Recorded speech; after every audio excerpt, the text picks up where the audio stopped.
Hey, what's going on, everybody? This is Brandon, This is Bryce. and welcome back to another episode of Weekly Wrap Up. This is our favorite comic book show where we break down everything we read over the past week, give you guys our reviews, our thoughts, really breaking everything down for you guys. And then we're going to talk about books coming out the following week that you should pick up, as well as talking about Falcon and Winter Soldier that just came out and Invincible, the new episode for today. Lots of great stuff this week. Bryce, thank you so much for joining me every week. Thanks for having me, man. It's been a blast every week. Sorry I had to bail last week, but It's glad all right. I can be back. It's all right. I'm bailing the next week, so. Oh, I didn't tell you about that. So, and if you guys are catching this show live, thank you so much. Make sure you guys leave a comment. Join us in our discussions. Whether you want to ask your question or give your thoughts about a book, you'll be on the show forever and ever and ever.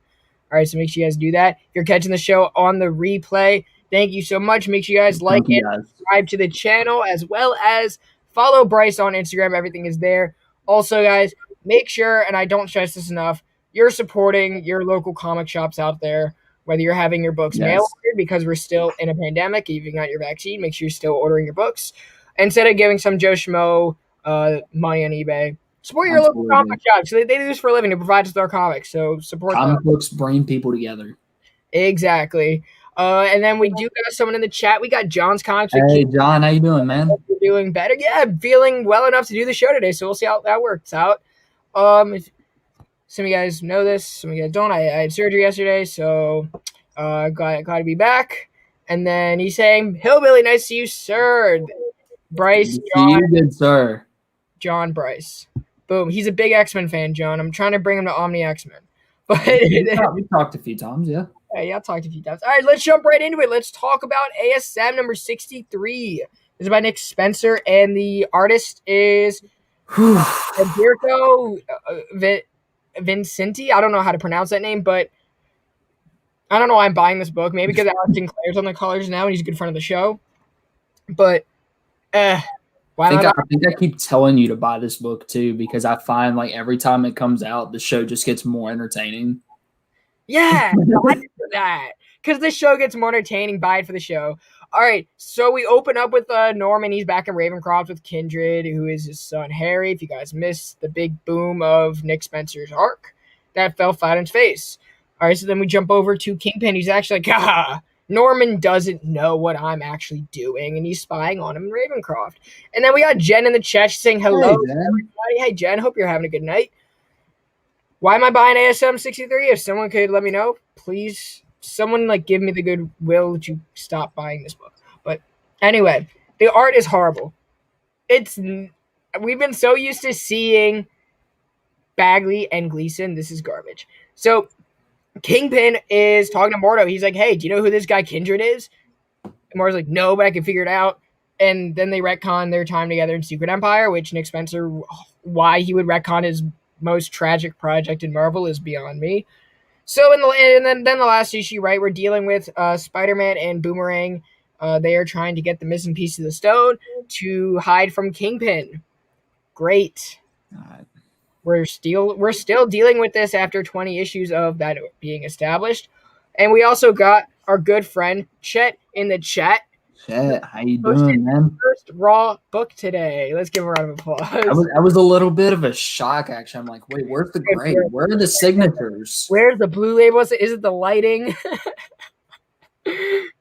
But yeah, we're dealing with that, and we're still dealing with Robbie Robinson, and Beetle together. So Tombstone and Robert still going on. Are not liking that. Yeah, because that was established in last. They were making out on the rooftop. Yes, well, he like that.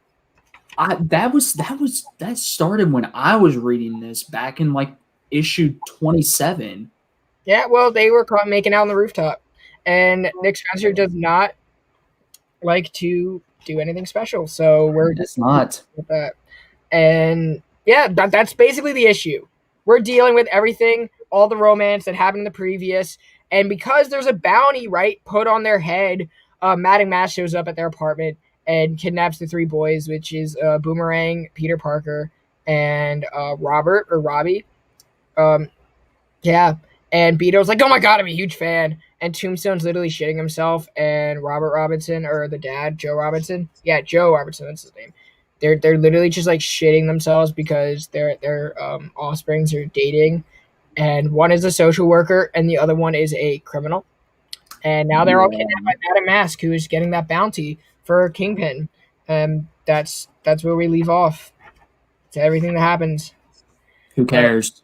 Yeah, who cares? And why they don't understand. And Prowler's there. It looks like Prowler's there too. Oh, that's And a plus. Prowler's always cool. well, none of them know. None of them know that Peter Parker's Spider-Man, and it's very weird. I like Madam Mask. She's fun, but she belongs in Madripoor. We got Vindicated in here. She's raising her hand. How are you doing? How you doing, my dear? She's a very good friend of the channel. She's always in the lives. She's been our when we were on IG. Good. She was Good. there. But Oh, yeah, wow. this book is garbage. I don't know why I'm still giving it praise. That cover at least looks kind of decent. Yeah, because it's Mark Bagley drawing it. I mean, yeah, like It's Mark Bagley. if nothing else, it can be a cover buy, and then just I don't buy this book, guys. Please don't allow Nick Spencer to be on this book anymore. He's had 63 issues, way too many. And that this is what we're dealing with now, is relationships where I don't care. It's like he's taking his favorite stories from the 80s and plus and just retconning them and ruining them. And introducing, oh yeah, and they also fight Hammerhead. They spend like 25 pages fighting Hammerhead, which I didn't care for. it sounds like, which again, I'm not reading it. I stopped reading it a long time ago, like over 2 years at this point. It sounds like he took like the most middle of the road Superman Silver Age stories, slapped Spider-Man in them, and then gave them to his artists of the week to draw, like to redraw. Right. Oh yeah, and we're still doing the Ravencroft miniseries. Like, oh yeah, we're gonna throw that in here. But keep in mind, right? We still have whatever he's doing with Mephisto and Doctor Strange. We still have Is the stuff with Mysterio and Mary Jane is still linger around, so he can like bring these up at like any time. But no, what is he gonna do? He's gonna just do something new and bring in Madam Mask and Hammerhead, and apparently Gog is gonna be the next issue too. And I'm just like, what the fuck are we doing? How many more characters can you add in here? Has anything been resolved with like Kindred and stuff yet? Nope. Kindred is still in Ravencroft dealing with Daddy Norman Osborn. Norman Osborn is wasted. And Wilson Fisk is still lingering over them, saying, aha. And not doing a damn thing about it. Talk with Baron Mordo, another character we're going to introduce. So, you know, it'd be cool if Baron Mordo and Doctor Strange both cross over together in this book. They're like pointing at you, like, aha. Yeah, Doctor Strange's book gets canceled and he gets put in this. Like, give Doctor Strange a good title. Yeah, please. Don't let Mark, I love Mark Waid, but don't let him write Doctor Strange ever again. I feel like Mark Waid is too old to write Doctor Strange and doesn't have like the comedy charisma anymore to do so. But anyway, you have a book to talk about, and let's not spend any more time talking about a trash book. Yeah, let's move from a trash book to a fantastic book. Swamp Thing. On the mind says, I'll wait for a new Spider-Man to start. Hey, we have non-stop Spider-Man, so that's fun. You got non-stop Spider-Man's by Joe Kelly and Chris Pachalo, and that book is amazing. Still kind of thinking about that book. It's only one issue in, right? And happy Friday. Happy Friday. Happy Friday, man. Happy Friday. Issue 1. You might as well drop the book and save yourself the frustration. They're better books. Just, yeah, do yourself a favor, man. It's not worth it. It's not. It wasn't worth it 30 issues ago. It's not going to be worth it now. Nothing's changed, bro. But yeah, Swamp Thing by Ram V, Mike Perkins, colors by Mike Spicer. Fantastic book. This is still my first series that I've ever really read for Swamp Thing, and honestly, I'll go ahead and say it's only 2 issues in. This is the second issue, and it's a great jumping on point. If you've been wanting to get into Swamp Thing, it's a whole new host, whole new story. Definitely could jump into it. If you know a little bit about Swamp Thing, then you're good. Right. So we start out with Levi, who's the new host, coming out of the tree. He's having these nightmares, and his friend or his girlfriend, I'm still trying to figure out what's going on with those two. I think they're more like a thing. They're like it's a teenage thing, Bryce. Pretty much. I think it's like one of the teenage things. Like, we like each other. Yeah. they're trying to figure out what's going on. Levi's still trying to figure out what's going on. This is sort of the issue where he figures out his new abilities. Whereas last issue was his origin of sorts, this is him figuring out his abilities. He is seen in the desert a bunch with what's the antagonist's name? Can you remind me? The Pale Wanderer. Pale Wanderer. Yeah, that's what it is. Which is super creepy. I love it. And go ahead. Now, real quick, if you guys have ever been interested into the mythos of like the green or like what it means, what it's connected to, this is what basically it's Rom V's current take on what that means in this new character. And he's killing it. Rom V. Right. If you see this, great job. I hope this book continues past 10 issues because I really want to see what you could do. Guaranteed 12, or it's guaranteed 2 of 10, so you're fine. Hopefully this will inspire to save their pennies and do a complete season. Yes. Hopefully this will inspire HBO to get their shit together and put out some good films. Exactly. They were saving it up for the Green Lantern Corps, which if it falls on its face, I'm going to run away from DC forever and ever and ever. That and the Flash movie, that's everything. But hey, continue. Sorry to cut you off. So that's basically what this issue is. Levi's telling his girl about these nightmares that he's having, and he's in the desert with the Pale Wanderer. You see the sheriffs from the last issue. They're kind of getting in on it. And so not a lot happens, but also a lot happens at the same time for most of the issue.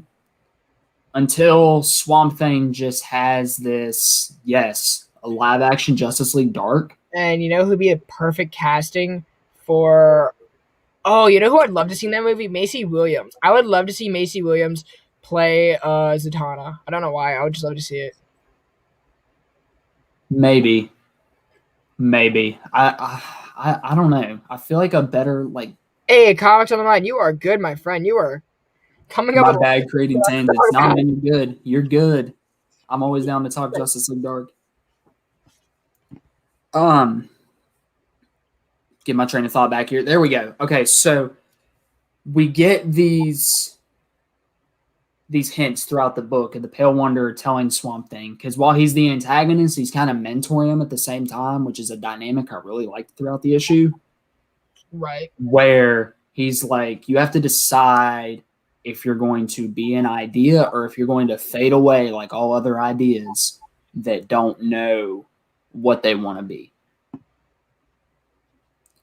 And so that's basically this whole thing. And then it finally clicks for Levi as Swamp Thing, where he's just like, I don't want to do what you're doing.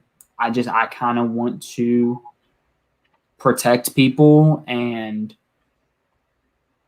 he just wants to be himself. Yeah, he wants to be himself. He wants to just do his thing pretty much. He doesn't want all that correct the Wanderer was trying to push on him.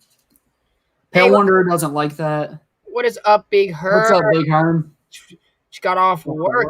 What's up, bro? Thank you so much for stopping by. Talking new comic books. Thank you for contributing. Seriously, yeah. Catching us live. Make sure to give the show a big thumbs up. Subscribe to the channel if you're not already. I'm supposed to say it, but whether you subscribe or not, I couldn't care less. As long as you're here, having fun with us. That's all I could ever ask for. But so yeah, you get like this big battle between the two, and it ends with a really nice scene of Swamp Thing turning this dude into this giant tree in the middle of it. It almost looks like the swamp tree from Avatar. Yes. Where it's just in the middle of the desert. And It's beautiful. It's beautiful. And then, people are starting to keep an eye on that tree. Batman is starting to pay attention, which, if that goes anywhere, I would be a little excited about. Right. And then that's pretty much it. And so I think we're done with that whole Pale Wanderer thing, obviously, because he's a tree now. And it's going to be more focused on people's responses to Swamp Thing in the next couple of issues. Correct. So This book is great. If you haven't gotten a chance to pick it up, go do so. Um, all right, so I read Batman this week. This is by James Tynion the Fourth, and this is by Jorge Jimenez on art. So everyone's favorite new Batman creative team that has been kind of killing it, depending on your point of view. Something just fell on my foot. Ow, ow, ow. Definitely think they've been killing it with this So new Scarecrow arc. yes. So what's been going on? Scarecrow is behind apparently that whole A-Day thing that went on in Infinite Frontier number 0, that one shot that explained everything. If you're like me and completely forgot about it, this book will confuse the living fuck out of you. But so go back and check that out. Excuse my French, but Or if you're like me and actually enjoyed it, then just so much happened. I just forgot. But hey, Batman, a lot did his happen. little manhole, like his little manhole, like Mario, like that kind of shit. Because he's broke. And this is James Tynion's fourth subtle reminder saying, "Yep, this is where he goes now, from manhole to manhole. That's how he's going everywhere." But there's a scarecrow in Mayor Nakano's home, so like it's under like a full evacuation because he's scared of the scarecrow, right? And so Batman comes in, and Renee Montoya, who is the new chief of police of Gotham City, God rest her soul, she's like, yeah, I'm here. I should arrest you right now because no one wants you here, Batman. So now we go to Batman leaves, and he's like, yeah, no, sorry, I'm not going anywhere, but you can try. And he's like starts laughing at her a little bit. But this guy has a. And then we go to Electric Town, which is like sure, kind of like a new kind of town in Gotham. And this guy's going around stabbing people, and Harley Quinn just hits him from her bike with their baseball bat, and that's a lot of fun. It is. Harley was a lot of fun in this issue. I love the way James Tynion has been writing Harley because she's mature, right? She's like, yeah, I've seen this shit before, and it's something that I would do, but it's wrong, and I realize that. But I know why you're doing it because you think. But she's still like actually funny too. She's still funny, yeah, but she's very mature. It's almost like she's in her early 30s and she's now like having the adult life hit her in the head. But anyway, this guy's called Stabbo, so she makes fun of him, and the police. And so the police are like, oh, stand back, blah, blah, blah. And so she beats the police officer because that's completely Harley of her to do. It's not perfect, guys. So Mad Stabbo, what was his name? His name was Stabbo. You enjoyed the last two issues of Moments There was torturing. Holy crap. Yes, and I like this new Harley too. It's fun, but anyways, she's about to get arrested for beating this cop, and Ghostmaker. And I never thought I would like Harley. Right, and says, boom. Right? So she puts a piece of tape on him and says, hi, my name is Stabbo. Harley says I need my meds, so I'll stop stabbing people. But this guy's lying. He's like, I stab you because the population is too big and they gotta go. Okay, buddy. Which I love how she's leaving notes now, like she's Spider-Man. Right. Yeah, I was like, the friendly neighborhood of Gotham is now Harley Quinn. That's cool. And it's just Tynion does like a lot of things in this book that's just cool. You can just like, it's fun, right? Yeah. I think a lot of people, I think he knows like a lot of people weren't into the Joker War as much because of Three Jokers and the Joker Harley Criminal Sanity and everything having to do with Joker coming out at the same time. I think he understands. He's like, we still have to acknowledge Joker War, but we're kind of taking this in a different direction. So that's what I appreciate the most. We're back at the clock tower with Barbara as Oracle, and they're kind of just going up of everything that just happened, talking about the Unsanity and how they're connected with Scarecrow. This guy's name is Master Wise, right? Yeah, Master Wise. Which I'm still trying to figure out where this whole Unsanity conglomerate is. That's the mystery of it. That's you don't know. Come on now. So that's like the whole mystery. How these guys, they're like the spokespeople for Scarecrow. That's like the best way I can sum it up. They're the spokespeople for Scarecrow. The whole premise of what Scarecrow is doing right now, leaving these like generic scarecrows, followed by Master Wise going on TV, is to say, yes, we just got out of Joker War. Everyone is scared shitless in Gotham. How far can we push them for them to really feel fear again? He's like, do I even need to do anything with a toxin?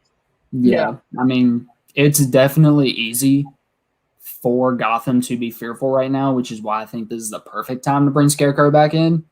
Right. And honestly, because now he gets to bring his horror game to Batman. Which I've been waiting for. Like, Joker can be scary, but it's more like psycho scary. Scarecrow is just horror. Right. And in order for Batman to really understand what's going on and get to the root of the problem, Batgirl's like, hey, you got to go unsane, which is kind of funny because in the Batman Who Laughs miniseries, Batman had to go insane to stop him. And I was like, okay, we're doing this again. We're going the opposite direction. Like, what's the difference between going insane or unsane? Now it's basically Scott Snyder versus James Tynion IV. But that's fine. We switch over to Midtown where we have the scientist Sean Mahoney. He's been featured a few times during this run, and Scarecrow shows up at him walking in his freaking badass costume that I didn't like at first, just because when we grew on me so quickly. Yeah, me too. Because like when he was sitting in the chair, I was like, "How is this gonna work?" When he was like sitting in that chair in Infinite Frontier, I was like, "This isn't gonna work very well." See, him sitting in the chair and then him like standing over Bruce at the beginning of this issue are totally different. Yeah, they're totally different. I think the first was like a dramatic entrance kind of thing. But anyway, this guy shows up. His name is Match, and he's like, "Tell your master wise I want in." And this guy's a badass costume. Wouldn't be surprised if it's Bruce Wayne undercover.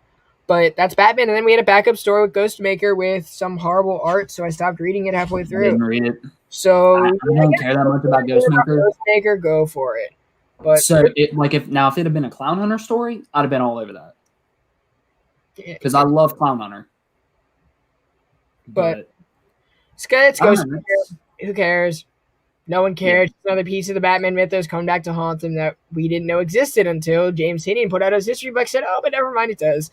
That's the one thing that people do with Batman now. It's instead of creating their own characters, blended in with the Batman universe. Tynion's doing it, but with Ghostmakers, like everybody's trying to take the Court of Owls approach now. I'm sorry. I said it seems like everybody's trying to take the Court of Owls approach now and just be like, "Oh yeah, this has always been here." Yeah. And I was like, hey, it works for the Court of Owls. But that was like, what? We're going on 10 years, almost 10 years for the Court of Owls. So, that's Batman. It's fun. Yeah, Batman, honestly, if you're a Batman fan, pick up this and Detective, because you're getting two different things with Batman and Detective. Oh, Detective Comics is the one where they're going to really say, he's broke. Thank you, Tynion's like, but... Detective Comics 2 is more grounded, whereas the Batman title is very superhero-y and epic right now. Well, Tynion has always done better with teams in the DC universe. So I think now that like he's like a team around him, yeah, he's writing it a little bit better. You've got Barbara, you've got Steph, you've got Cass, you've got Harley, Ghostmaker. Clown Hunter shows up from time to time. Stephanie and Cassandra have both been in his Detective Comics run back in the day, back in Rebirth. So it's very understandable for why he's like putting all these pieces in place, because he wants Batman. If Batman's gonna be broke, he's like at least he needs people around to support him, I guess. But it's a fun book. I'm gonna be picking it up. It's not my favorite Batman book, but it's growing on me a little bit better. Let's talk about what I think is going to be my favorite Batman book coming up in a little bit. At the end of the day, Tynion was in this bitch for royalties and saying, hey, if I'm ever going to make money in the DC universe, I'm going to make him in this book. Hey, exactly. They put him on Batman for a reason. He's done a decent to pretty good job so far. Considering the situation, he's done a good job. Especially coming off of Tom Kane's whole City of Bane thing. Shut up. That was a good run. Poor publishing. Dan DiDio should have never had Alfred killed. Or Nightwing shot. But wait, why did that covered that yesterday? Infinite Frontier. Technically, we can still fix that. Please, can we just got to bring Alfred back, bro. If Roy can come back, Alfred can come back. Yeah, and... But the reason I don't want Alfred back right now is because I like the direction they're going with Nightwing, in which Alfred's death had a huge role in that towards the end of that issue. Right. I guess they're just making the most of a shitty situation, but... Yeah, and they did a good job with it with Nightwing. 100%. I believe now we have some indies coming up. Some fantastic indies. Happy birthday, Comics on the Mind. Hey, I didn't know it was your birthday. Happy birthday, man. Yo, big shout out for this guy being here on his birthday. Ahoy to you, Captain Comics. Glad to see you in the chat, my friend, my lame frame partner. Ahoy, Captain. We lost. Not surprised. F's in the chat. But we still draw better than Rob Liefeld, so. All you have to do is draw feet, and you can draw better than Rob Liefeld. I mean, all you have to do is draw a wrist that's like normal size, not bigger than a freaking gun. But Yeah. anyway, If your shoulders take up less than the entire width of the page, you're doing it better than Rob Liefeld. But no. So speaking of great art, Noctera issue number 2. oh yeah, Tony S. Daniel killing it on the art. Scott Snyder killing it in the story, at least in my opinion. Scott Snyder is one of those writers. It's like I can never remember what he does the previous issue. See, that was me with Undiscovered Country, but with this one, I feel a whole lot more attached to the characters already, and a whole lot more attached to the situation.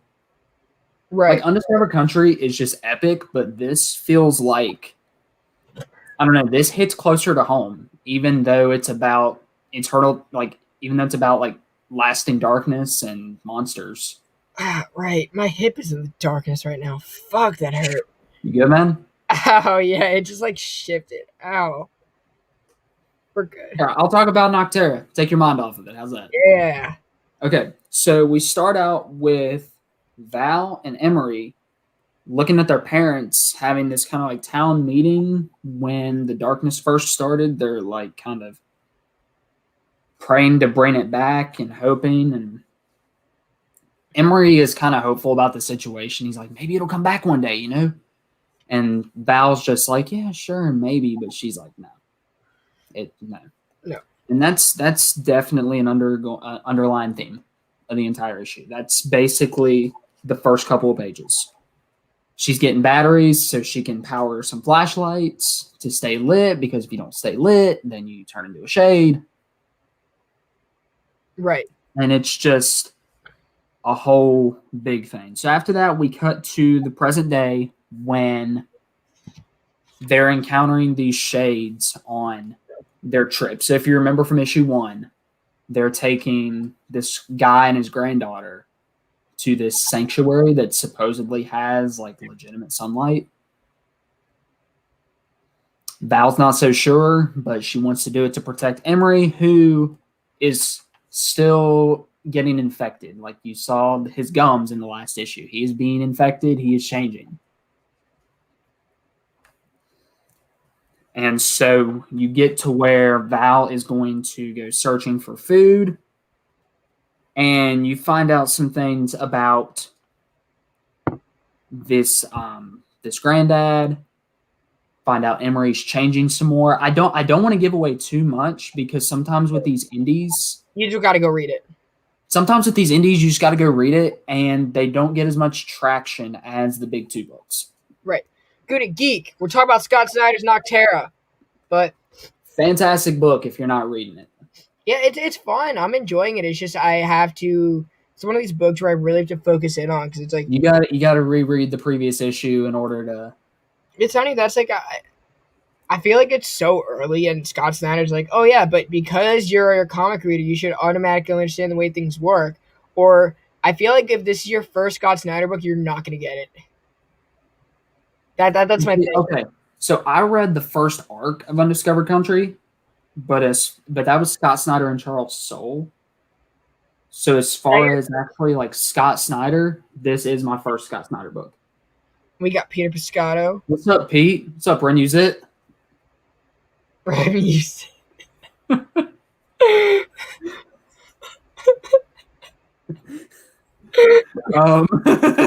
Yeah, with these indie books, we don't want to give. Pete, we're not spoiling it. Don't worry. We're not spoiling it. We're not spoiling. We're not spoiling it. Just some things carrying over from issue 1. We find out a lot about the guy Blacktop Bill during the end, which was really sweet. And I really enjoyed getting to learn about him. This is Scott Snyder. Zack Snyder's the edgy teenager. Yeah, Zack Snyder made that great Justice League movie not too long ago. He was that edgy teenager that whenever he meets a girl, he's like, I'm kind of into comics, but I don't want you to know that. I feel like that's Zack Snyder with everything. He's like that edgy dude. He's like, yeah, I'm into it. It's cool. Yeah, Zack Snyder's the guy that had Batman mowing people down with a machine gun.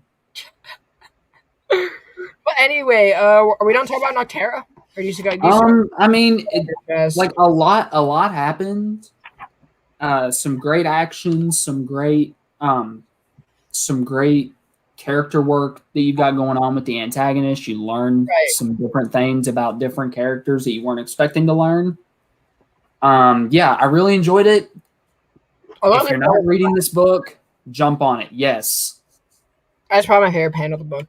If But nothing else, for the Tony S. Daniel art alone, he is killing it. right, yes, buy it. It's great creative teams, honestly, and they're killing it on this book. I would say if you were to choose between this one or like a recommender, like already established indie writers, I would say go with this one. Yeah, it's a whole new story. Yeah, man, Goonie definitely catch up. It's only a couple issues in, and you won't Right. regret it. You won't regret it. It's a really great concept. Right, and I read what came first. Excalibur came before Marauders. We're gonna kind of deal with these action books both hand in hand. Also, I'm gonna focus on Excalibur because I have a pretty cool announcement coming up soon about Excalibur that I'm gonna be announcing within a week. Stay tuned. But it's just bringing back Creators Corner, nothing fancy. But anyway, so at the end of the previous issue, we have Malice who came out of who tried to like infect Rogue, but she kind of saw it, but she saw it coming. And Malice escaped into Krakoa, so they're like, "Hey, she could be anyone."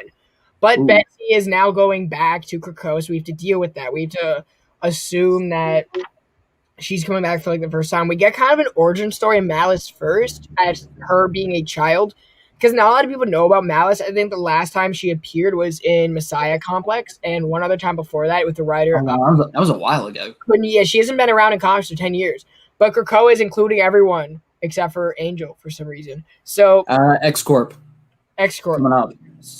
But yeah, we're including everyone. Everyone's welcome on Krakoa. So Malice comes in and they're all greeting Betsy and they're like, "Hey, but we now have to address Saturnine because she's dangerous. And we can't die on Otherworld. None of our mutants can die on Otherworld. Even though a lot of our mutants live there on Otherworld, you can't die there. So we either need you guys to guard it or we need to close the gate." And Betsy's like, "I'll deal with Saturnine." And like, "Yeah, are you sure?" And Betsy's like, "Yeah, I think she knows I'm alive. I think. Maybe. This is still playing on the relationship with Betsy and Quanin because they like each other, but they don't like each other at the same time. It's like they're overcoming their beef of Quanin being the new Psylocke. But I like Betsy as Captain Britain. I love Betsy Braddock. Betsy Braddock has become one of my favorite mutants in X-Men right now. But that's what we're dealing with. And so after the Quiet Council leaves, Betsy and Quanin are hanging back with Emma, and that's where we figure out that Malice has infected Emma because Emma is an Omega level mutant who can do some damage. Heck yeah. Xavier yeah. Xavier wants to punish Malice because that's what we did to Havoc. That's what we did to Sabretooth. And he wants her to live in it's not a jail, but it's a jail. It's essentially a jail. It's like a society where all the troubled mutants are sent to an eternal timeout.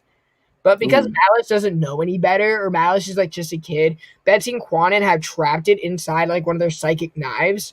So they want to go into that and communicate with Malice and try to like forgive her and see where she's coming from. Right? Because Malice doesn't mean to do it.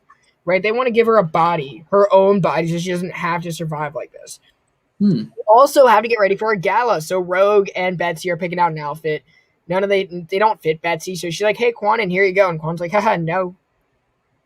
Oh yeah, that Hellfire Gala's coming up, isn't it? Like, oh no, they had like a gala, like a ball, like a dinner.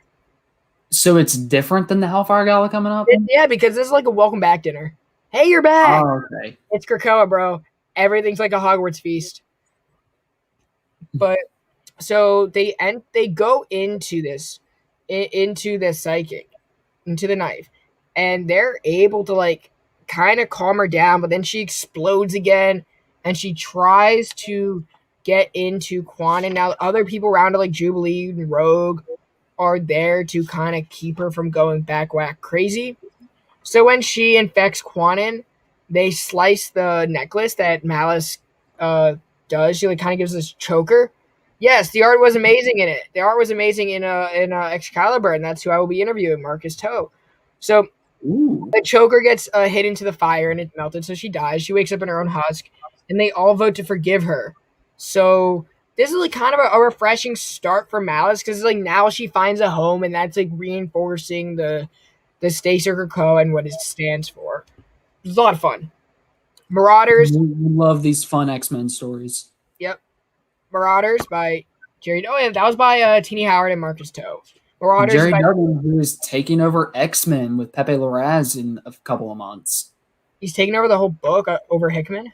They're relaunching it. Hickman is moving to a new book starting in September with they didn't announce what the book was or who the artist was, but there's a lot of speculation that the artist is going to be John Romita Jr. I don't want that. I'm open to it. Wait, but then what is Hickman still the head of X? I believe so. There's a lot of speculation that it's going to be the Moira book that he was talking about all this time. Probably. But yeah, Jerry Duggan and Pepe Larraz are going to be relaunching X-Men. Are they starting from a new number 1? Yes, as part of the Reign of X. So you've got the Dawn of X, which is going to be issues 1 through, I think, 21 or 22. That's disgusting. And then Jerry Duggan's taking over, which if Jerry Duggan is doing as well as people say he's on Marauders and Savage Avengers, and Cable. open to it. And Cable? Yeah, this is by Jerry Duggan and Stefano Caselli. All you need to know is that hospital that they set up in Madripoor in Lowtown. Well, let's just say that the Reavers and the Verendi sent their Reavers in to take that town back because they didn't like it. That was like a middle finger to like, okay, so the X-Men, the Marauders and the Verendi are playing Monopoly in Madripoor, who can get the most property. Hasn't worked out in Mutants' favor, so they go back in. The Verendi are trying to take over that hospital, so Callisto recruits the Morlocks. And the Morlocks win against the Reavers because they're Morlocks, and they start living on Madripoor. Of course. And they start living in Lowtown. That's all you need to know. That's all that happens. Cool fight scenes. That's just kind of one of those. Oh yeah, and Bishop turns the leader. Bishop what? Holds a gun to the leader's head and tells him to basically screw off in so many words. Wow. There you go, Bishop. It's kind of one of those, not really uneventful issues, but yeah, it was not a whole lot to talk about. Yeah, nothing to talk about, but this happens. It's fun. Yeah.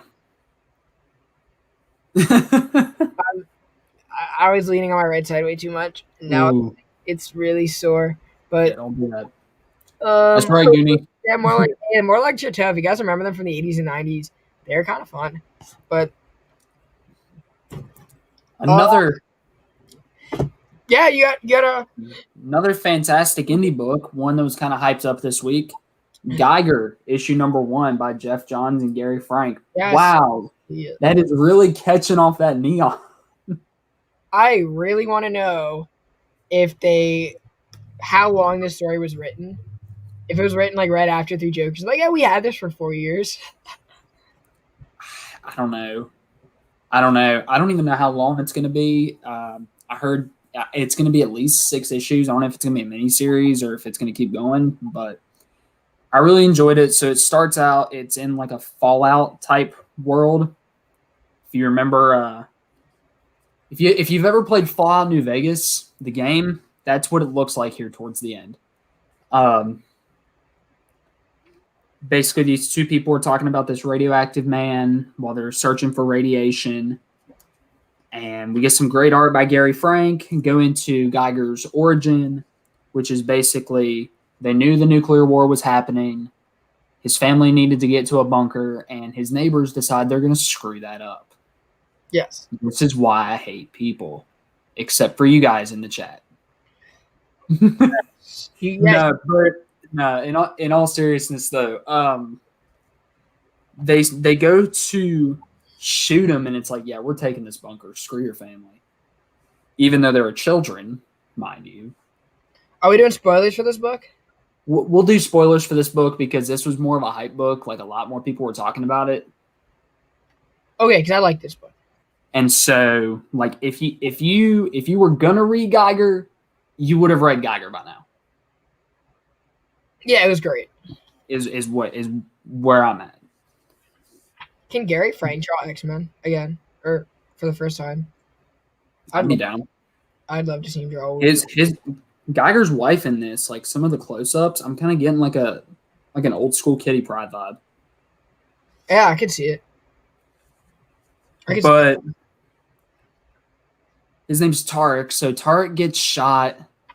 He is immobilized, and he's like, "Yeah, close the door." He tells his wife, "He said, close the door. Leave me out here."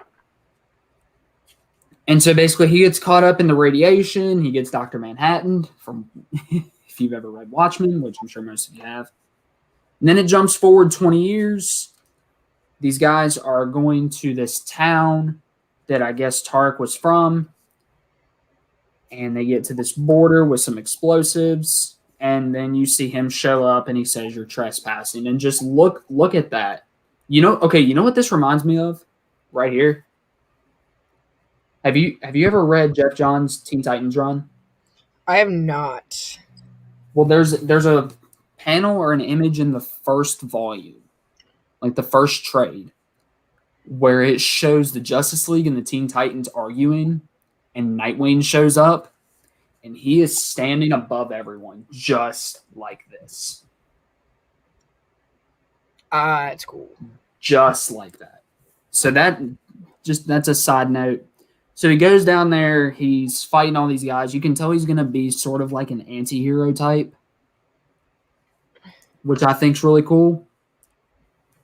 And then we just get some of the, one of the coolest new character designs I've seen. Yes, that was so cool. They're like, "Yeah, you're not going to go." He's like, "Yeah, no."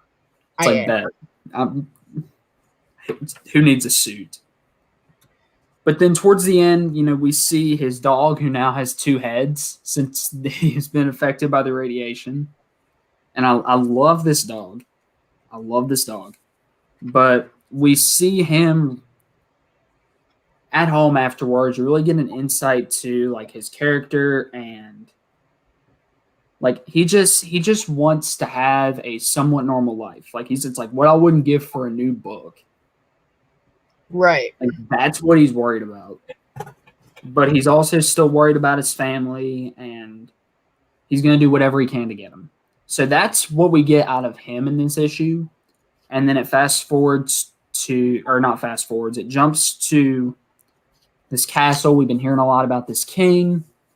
So we finally get to meet this king. He's a douchebag. He's a punk kid. He's like Lord Farquaad. Pretty much. He's like Lord Farquaad was actually kind of funny. This dude's just obnoxious. He's also in Vegas. He is literally in Vegas. This is what I was talking about with that Fallout New Vegas thing. This is what it reminds me of. Hey, we got Chad the King. Dan, what's good, man? He says, "What's up?" And we're gonna bleep that out. Hey, we got bleep that out. Station missing link. Station, my guy. And oh yeah, he sounds like that is Bryce in the flesh, Mr. Hillbilly Comics. But yeah, so that was Geiger. Fantastic book. Even if this is just a 6-issue series, it's going to be well worth it. I love Jeff Johns' writing, because if nothing else, you're going to get an epic fun read. Even if it's not the best, you're going to get something at least fun. There was nothing fun about Doomsday Clock. Doomsday Clock? But also when Red Hood decides, "Hey, let me go try to slide into Barbara Gordon," no, that's not fun. That's just disgusting and nauseating. Jason's got issues. We knew this. Don't mean Barbara needs to have them. The fuck? All right, anyway, let's talk about, we got 2 more books coming at you guys. These are what you guys came here for. These are books that, we're kind of holding till the last one. So if you guys want to hold yours up, I'll hold mine up. Oh, we got Venom and King in Black. I got both. You got both? I got 2. I like that A cover. But I like that A cover. Yeah, it's a nice shot of his butt. No, I meant for King of Black. Oh. But okay, so we're dealing with everything that's been going on in the Venom run, where Flash is in kind of the symbiotic. Hold up, Chad, what you trying to say?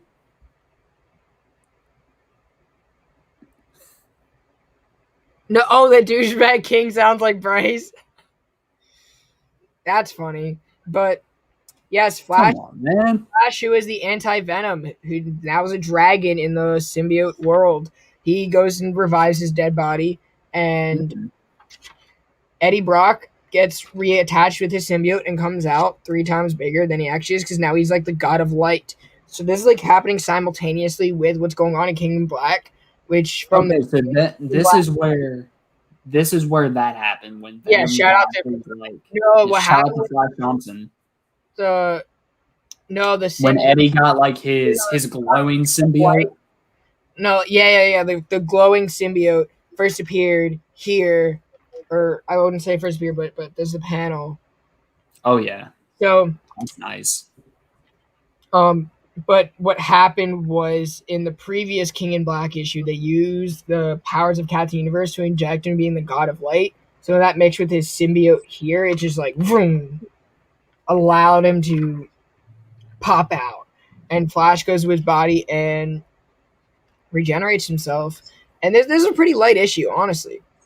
This was a very light issue just I because feel like yeah, it's very art focused. I think just so Donny Cates can save himself like the time and energy. And he's like, here, to go into Venom 200, yeah. and I So feel like it was really setting up like Kingdom Black 5 too, which was the main. It's like okay, we got Venom coming out this week, and we got Kingdom Black coming out. We want Venom to like now. Granted, Kingdom Black was delayed, right. but This is kind of just let's do something cool and let's bring back Flash. That's what it's doing. So you talk about something affecting the Marvel Universe long term. oh, brought back Flash. Flash Thompson is pretty cool. Because guess what? You know what's gonna happen? He's gonna be using Nick Spencer's stupid ass Spider-Man run, and I'm gonna lose my garbage. That Flash Thompson's gonna be back in here, and I guarantee you, I'm gonna be happy that Flash is back, but not in the way Nick Spencer uses him. You guys have heard this. Maybe we'll get lucky. And the reason Donnie and Ryan Stegman are leaving Venom is to go work on ASM. I would love that. That would literally save my life with that Spider-Man book. I don't know why I'm still buying it. But King in Black. Oh, by the way, this is by Donny Cates and Ivan Coelho. That was Venom 34. Yeah, one more And issue. Kingdom Black issue 5. This is by Donny Cates and Ryan Stegman. I got the connecting cover. Brandon got the A cover. I got both, except the You got connecting both? already sealed and put away for safekeeping. Well, dude, this is sweet right here. This image of Thor Yeah. and Surfer, Yes. who are kind of major players, although Eddie just kind of uses them for their stuff in this issue. It's like, give me that. But yeah, so this issue is basically a giant fight scene between Eddie and Null. Like Eddie is just wrecking shop in this. Yes. You see like Surfer trying to hold off Null at first. He made a sword out of his board, and that was pretty sweet. You got a really cool panel with Cap saying Avengers Assemble. It's classic. It's awesome. And Ryan Stegman's art, just Yeah. I love Ryan Stegman. That makes you shed a tear, don't it? Because you're never going to get that again in the MCU. You had to remind me. And then Venom just like this Ultra Venom shows up and is just like it's like, nah, I got this. Like y'all go take a seat. Y'all done enough. I got this. Yep. And then He summons Mjolnir. Now, was this just a God of Light thing, or like is Eddie worthy now?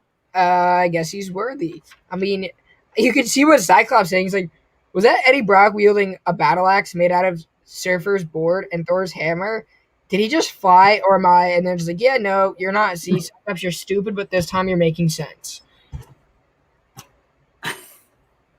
Talk about affecting the Marvel Universe. If Eddie is worthy now, Shit. So is so is Resnut. so is who? So is Resnut. Oh my gosh. But yeah, we get like this. We get like a symbiote Stormbreaker Yes. almost, and that was like the. If I had to describe this in one word, just awesome. Yes. Like it, like this isn't the most groundbreaking event that Marvel has ever had, but it has been one of the most fun and one of the most action packed that I've read in a while. Well, this doesn't have to. Well, yeah, exactly. I'm just saying, I'm glad. I'm glad that at least like we had some killer art, a fun sort of Endgame-esque style story almost. Right. Like this was Donny Cates and Ryan Stegman's Endgame for Venom and the Symbiotes. Right. And honestly, you couldn't have asked for much more. Like basically it's an entire like this huge fight scene between Eddie and Null. If you haven't read it yet, I'm not going to spoil it too much. It was a bit of a lengthier issue, so I get if you didn't have time to read it all. And there's not a whole lot to talk about. Like the fun comes in seeing it for yourself. Right. I don't know, it's like to me the ending wasn't as fun as everything that happened getting there. Like the journey that we just took to get to that ending point was fun. His relationship with Dylan, which we're gonna get a payoff in 200 because Johnny Cates is actually a writer. But yeah, this was the best way to put it. It's fun and it's harmless. It's harmless. It's harmless.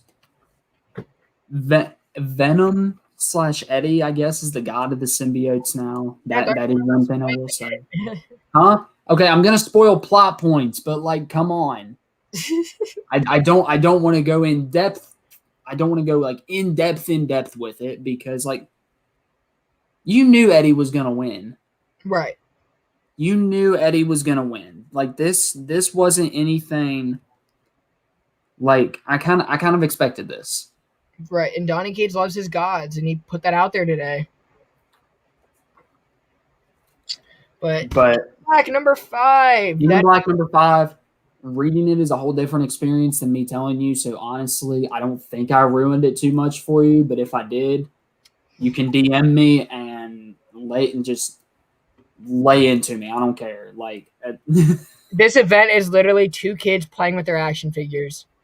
Honestly, so was Absolute Carnage. That's literally it. And guess what? You know what Noel is? Noel is that one dude from Transformers who's crossing over to this Marvel universe, but no one knows who he is. Why? Because we haven't seen him before. He's from the Transformers universe. And we just have all these different pieces working together. You have Stegman, Johnny Cage, like, yeah, boom. Noel is like if Megatron became a god. Exactly. Now, I'm a mess right now because earlier I was telling Bryce, like off show, I popped a blood vessel. And this combined with my hip, it's like not making for a fun night for me right now, but I'm sucking it up. And this is what happens when you get old like me. Or Geiger read that last night. Decent. Hey, glad you enjoyed it, man. Glad you enjoyed it. It just me. I think that's chat saying, hey, we need to read Doomsday Clock together and suffer through it. But let's get into new books coming out next week. I have 14 books that I'm reading. Shoot. I think I only have 6. I have Scouts Honor number 4. Okay. I have Proctor Valley Road number 2, but we're probably not going to discuss those. Batman the Detective number 1. Depends on how good Proctor Valley Road is. I might talk about it. Super Sons number 1. I have Joker number 2. I'm a sucker. Superman number 30. Wonder Woman number 771. Children of the Atom number 2. Daredevil number 29. Of course. Fantastic Four number 30. Okay. Guardians of the Galaxy number 13. Okay. Non-Stop Spider-Man number 2. Spider-Man Spider Shadow number 1. That's one I'm excited about. Thor number 14. And Wolverine number 11. It's a big week for you, man. Big week. I'm excited for you. Let me see. What do I got? I got Daredevil 29. I got Thor 14. I got Superman number 30. Batman the Detective number 1. Spider-Man Spider Shadow number 1. Proctor Valley Road number 2. Super Sons is going to be a game day decision. That's going to be a game day decision. So I'll see whether or not I pick it up. Same with Jules Verne's Lighthouse. I was a big Jules Verne fan growing up, so I might give that a shot. And Phantom of the Scan looks kind of interesting. But I don't know if we're going to discuss some of those later indies. But I'm picking up some trades next week, we're not too. doing weekly wrap-up. Oh, yeah. I'm going to be on a family event vacation. Shoot, have fun, man. Have fun. Yeah. Fable, what's up, man? In the chat. What's going on, brother? How you doing? We got Station Brandon. Yeah, Whoa, Station. Haven't seen Megan Speeder. Yeah, back on camera. Wow, look at this. Look at this. We got 2 homies in the chat at the same time. I bet you they planned this. Bet you, yep. Oh, this time Fable says hi to you. He didn't say hi to you last time. Fable. Yeah, oh man, that sucks because we got some bangers next week. I know. I'm hoping. You know what? I might be able to set up shop in the new place. I'll let you know. But we'll see. We'll play it by ear. Keep an eye out next week, guys. We're not for certain, but it's not officially canceled yet. Not officially. I'll see if I can bring everything up there for that podcast, for the vidcast. But anyway, we got 2 shows that came out today. Both were incredible. Oh my gosh, yes. Yeah, let's fuck it. Talk about Falcon Winter Soldier. We got a lit chat tonight. Let's talk Falcon and Winter Soldier. If you guys have not seen it, spoilers are ahead. Okay, so I hopped on a video call with Chet and Peter. That hopefully they're still in the chat. I'm sure. When I had about 20 minutes left in Falcon and Winter Soldier, and I've missed pretty much all their video chats today because I was doing other stuff. I was either reading, prepping for tonight, or I was watching a show. So I hopped on with about 20 minutes left in Falcon and Winter Soldier, and Chet was like, "Dude, hang up and watch it. Just hang up." And so I was like, "Okay." And I did, and oh my gosh, those last 20 minutes were just insane. Oh, yeah. See, I hate John Walker. I've hated him before. Oh my gosh. I thought I was going to be able to tolerate him. Hey, we got Fit 28. Hey, it's fit to be read. Yeah, fit to be read. Red. Oh, it's not good, man. Oh yeah, he's been in these lies for a very long time, and big shout out to him for staying. Yeah, seriously. Thanks for staying, man. But bro, so this story is they're still trying to find Carly, and they end up finding her, and Falcon tries to talk to her. John Walker's still he had her. He had her, but John Walker's still like, I have to prove myself to America because they don't see me as Captain America yet. He's like, I'm going to get them to. But and they're not going to. They're never going to. He did take the super serum. Which actually, that fight scene after he took the super soldier serum turned out awesome. Like, I'm actually glad he, like. But he's not fit. He's not mentally fit. He's too envious. He's unstable. He's too unstable. To be, and that completely proved it. Now, again, I hate John Walker. I've hated him ever since I started reading comics. I don't like the guy. I never thought I would see a series where I was rooting for Baron Zemo and hating Captain America. Yeah, Zemo knows how to put John. Zemo's like my favorite character at this point in the show. Yeah. Now, okay, Sebastian Stan. Yes, 100%. And something that happened to him at the end of the episode definitely did not help. But we'll get to that. We'll get to that in a minute. Okay, yeah. So the whole premise was they're trying to find Carly, right? Because Baron wants to get rid of the super soldier serums. Falcon wants to help Carly, but Zemo has his other kind of goal, which is to kill all the super soldiers. Because yes, they're unstable. And when Falcon's like, well, what about Bucky? He's like, you know what he did. And that's what we're dealing with. We're kind of dealing with, should we be allowed to have super soldiers, especially ones that are like living weapons? So later on, right, they smash all the serums, and after Carly's attending the funeral of someone who she holds dear, or she held dear, And John Walker catches up, and Lamar, like the quarterback, running back for the Redskins, or right for the Ravens, the running back for Battlestar. Lamar Jackson, Battlestar. That's who he is. Battlestar. Yes, but I call him Lamar Jackson from the Ravens. He's the running back, not the quarterback. That guy will never be a quarterback. But anyway, yeah. They were following Bucky and Sam, and they had to deal with the Dora Malahe, and that was John Walker's first introduction to the Dora Malahe, and he did not like him because he's like, I got my ass kicked, and they weren't even super soldiers. And then Wakandans are a different breed, man. Yeah, Dora Malahe, they even kicked Falcon's ass. But they even whooped Bucky, didn't they? Yeah, they even whooped Bucky. They just they made his arm fall off. Yeah, they disarmed him. Why are our friends calling us now? But yeah, he's on Cap's level now. Yeah, we're I still don't think he's on Cap's level. I mean, physically, maybe, but not even just morally. Steve Rogers had more of a brain. Like intellectually, Steve Rogers. He knew what he stood for. Yeah. He knew what you were doing when you put on the red, white, and blue and you're marching around parading in other countries. He knows what you're representing. John Walker is more like trying to prove something rather than trying to represent. Well, okay, so Steve Rogers, he's no Tony Stark. As far as like, hey, what's up, Hidden Gem? What's up, Hidden Gem? I believe this is your first time I've seen you in these chats. Welcome to the kingdom. But Steve Rogers' street smarts, like his strategic abilities, still far exceed John Walker's. Oh yeah, John Walker's amateur. Like Steve Rogers has actually fought in wars on top of being Captain America. So I would still say that John Walker is not on Steve's level yet, but I'm not sure. I'm not sure if he won't be at all throughout the series.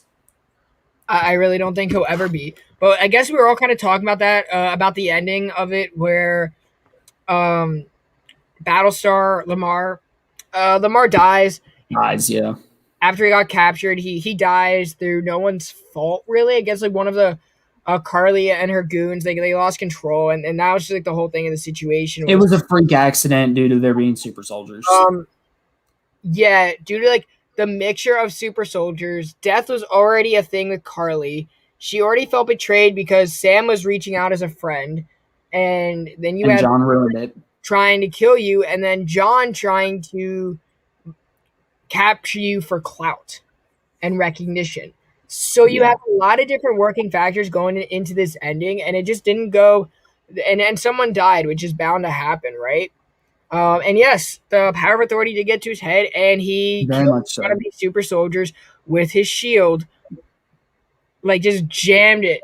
Boom. Like how Captain America defeated Civil War. Yeah, it was very reminiscent of Civil War. That's what they wanted it to feel like.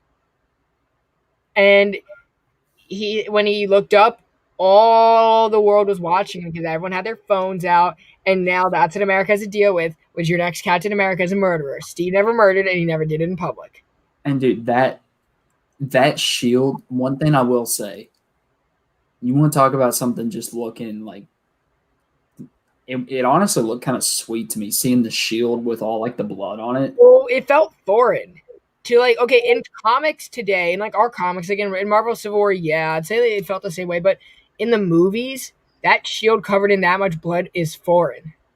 The closest thing was when Thanos destroyed it, basically, in Endgame. Yeah, and I was like, that shield is not supposed to be a martyr for blood to be spilled. Not at all. Not at all. But it looked kind of cool. I will admit. It was cool, but yeah. A little bit. Hello. Not a whole lot though. That's really weird because I just muted. All right, now you're good. Now it's fixed. All right. But yeah, that was Falcon Winter Soldier. Some great action. Some of the best action scenes that the MCU's had in a while. If you weren't a fan of the direction Civil War took, and you wanted more stuff like Captain America: The Winter Soldier, This is it. this is your show. Which This I loved Civil War, but The Winter Soldier to me is just on another level, and it's like your quintessential Captain America movie. Right. 100%. And this show's awesome. Oh, it's great. And WandaVision had more intrigue to it, but I am loving this so much more than WandaVision. WandaVision made you think. Yeah. think. Yeah. This show is just, you're taking it for what it is, because it's more. This show is more Captain America. Yes. And you don't need It's to think. more MCU Everything just lines up. Let's talk about Invincible. That also came out today. Ooh, Invincible. Yeah, so we're still dealing with Omni-Man, who has killed the leaders of the globe, or the Guardians. Guardians of the Globe, yep. And Mark is still learning how to be a superhero and dealing with his relationship with Amber, who I cannot stand. You don't like Amber? Okay. I think if Mark would just tell her, that she would be a little more understanding, because you can tell Amber knows about Eve, But she don't know about Mark. but she doesn't know about Mark. Well, also, Amber's supposed to be white in the comics. She's white in the comics. That doesn't really matter to me. Like her cultural background is like more changed. Zazie Beetz is doing a really good job, in my opinion, voicing the character. Oh, she is. I don't know. It's weird. I'm almost ready for her to be done with Mark, and Mark dating Adam Eve at this point, because that's gonna happen. We all know it's gonna happen. Whether you read the comics, I didn't. It's gonna happen. It's gonna happen. They're gonna date. Yeah, I kind of figured. Which Adam Eve, Gillian Jacobs is doing a great job. I love Gillian Jacobs. I'm a sim for Adam Eve. And just the voice cast all around. Mahershala Ali, who's one of my favorite actors working today, played Titan in this episode. Yes. And he was great. This was probably the most brutal episode of the entire series. Well, because Mark gets his ass kicked. Mark almost dies. He almost dies 20 more times. Oh shoot! Somebody said they hadn't seen it already. Who was it? Was it Missing Link? Missing Link, leave, man. I mean, we said we were going to talk spoilers beforehand, so usually it's your fault. But we said we were going to talk spoilers. Yeah, Invincible. Yeah. I also don't want to spoil Invincible as much. I want to do Falcon Winter Soldier once we did Falcon Winter Soldier, because Invincible is one of those things where you. I kind of just did already, so I apologize. Again, you can DM me on Instagram later and just say whatever you want to say to me. Give him all the smoke. Just remember, he's a good Christian. Give me the smoke. I'll take it. I'll take it like a man. It's like when your favorite football team loses, and that's the worst part. You got to check your DMs. But Invincible episode, they're still out the fact that Omni-Man was the one who's behind everything. The wife is figuring it out. She's starting to figure out. Mark has no idea. But I think Mark's had too much on his plate right now. More abruptly. I think that part of the show is going to come a little bit more abruptly. Because I've been talking with people who've read the book, and they're like, "Oh, it's supposed to happen already," and some people are like, they're going to drag it out, right? And I think it's going to happen somewhere in the middle. Keep in mind, it's only 5 episodes in, and the adaptations aren't meant to be exactly like the comic. Right. So they could take things and have a different progression. 100%. Like Mark could start dating Adam Eve before he finds out about Omni-Man. That does happen. Oh. I'm pretty sure. Mark could find out about Omni-Man before he starts dating Adam Eve. Or he could... anything can happen. That's the thing. Yeah, anything can happen. Anything can happen. But I'm really excited for what's coming in Invincible. I'm still making my way through. Definitely. I'm going to try to read that after the show a little bit, and then other than that, that's going to be the rest of my night is reading. I've got some homework I got to finish up because engineering college, they don't want to give us a break. All right. Is this the end of the show? I think it is. Is it? I mean, we can. If people don't want it to end, we can BS some more. I'm always down, but Yeah, that's pretty much all we have to talk. That's pretty much all we had on the That's really schedule to it. talk Thank about. you everybody who joined in the live chat. It's your boy Yeah, Bryce, thank you guys. Thank you guys. and that's Bryce. We'll see you guys And maybe Bryce next and week, Brandon. the following. And if you are catching the replay, shout out to you guys for making it this far. Much love to everybody. Don't Love pick you up guys. Spider-Man. Don't buy Spider-Man. Don't.